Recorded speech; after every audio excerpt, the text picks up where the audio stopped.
এটা হচ্ছে দুর্নীতিবাজ বিচারপতি মাইন। আমার কলেজে যাইতে কত দেরি হয়ে যেতেছে।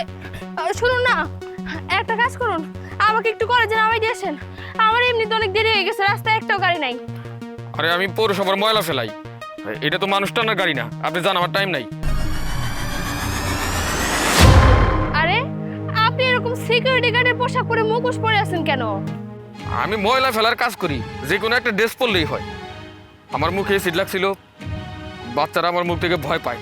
ঝলসা মুখটা দেখতে খুব খারাপ লাগে, এই জন্য মুখটা ঢাকা রাখি। ও আচ্ছা, যান, অযথা শুধু শুধু আমার সময়টা নষ্ট হইলো। উনি সিকিউরিটি গার্ড, আবার মাস্ক পরে হচ্ছে ময়লা তুলতেছে। ওনার কথাবার্তা সব কিছুর মধ্যে আমি কেমন জানি উল্টাপাল্টা পাইতেছি। আমার কলেজে যাইতে দেরি হইতেছে খুব, আমার মনে কেমন জানি সন্দেহ লাগতেছে। ওনার পিছু পিছু যা দেখি তো।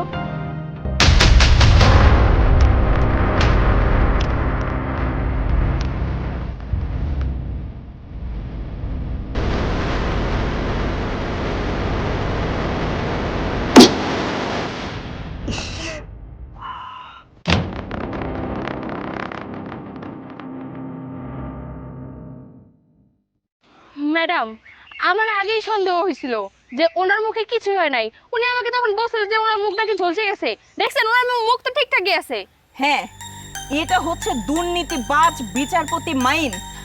ও দেশ ছেড়ে পালানোর পায়তারা করছে, ঠিক আছে? এই যে তোমরা ছাত্রছাত্রী যে আন্দোলন করেছো, এই ভয়ে ও দেশ ছেড়ে পালাচ্ছে। ওকে এভাবে পালাতে দেয়া যাবে না। চলো চলো, ওকে আটকাতে হবে। হ্যাঁ ম্যাডাম, ওকে হাতে হাতে ধরবো।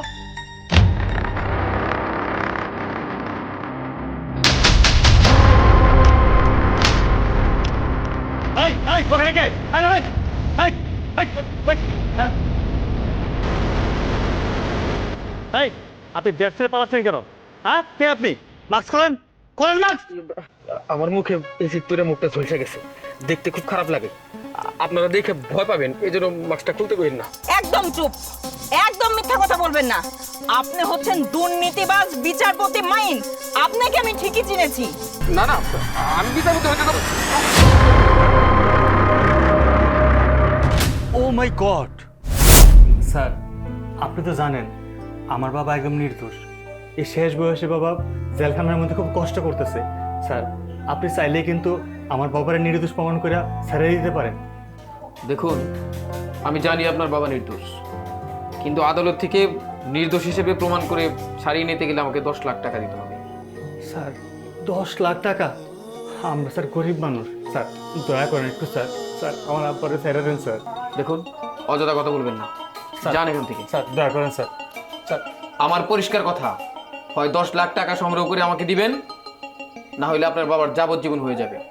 ছাড়ুন তো, হয় 10 লাখ টাকা নিয়ে আসুন, না হলে এখান থেকে যান, চলে যান।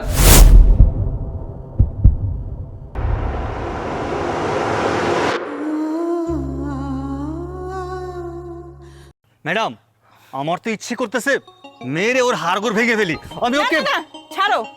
আইন নিজের হাতে তুলে নেওয়া যাবে না। দেশে এখন আর্মি আছে, ওনাদের হাতে তুলে দিলেই ওনারা যা করার সেটাই করবে। নাও, ওনাকে নিয়ে আর্মির হাতে তুলে দাও। চল আমার সাথে।